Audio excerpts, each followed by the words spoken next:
norabaitera egindako bidei batek markatu dan hau, hori Indiako iparraldera egin nuen bidaia izan zen.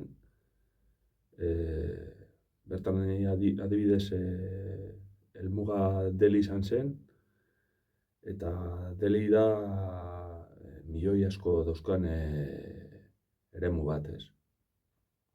Delhi hiriburuan,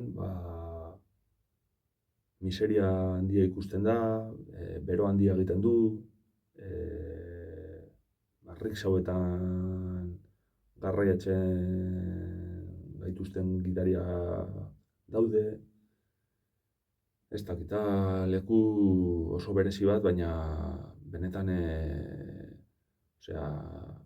benetan markatzen zaituena. Ni handik bueltatuta 4 urtetara oraindik hango irudien euskan buruan, ez dakit, gitarrari ere nizkion sokak aldatzen, ez dakit, geratu zitzaidan sentsazioagatik, ez dakit, izan zen oso gauza berezia maila psikologikoan. Eta, bueno, aipatzekotan, hango musika ere aipatuko nuke, ez, zitarra frogatzeko aukera eduki nuen, sok asko dauzkan musika tresna luze bat. Tablak ere hango instrumento bat dira, hango musika tresna bat dira. Eta jatekoa ere da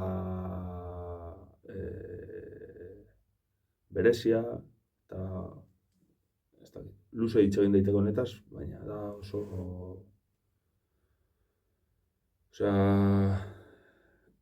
ez zaitu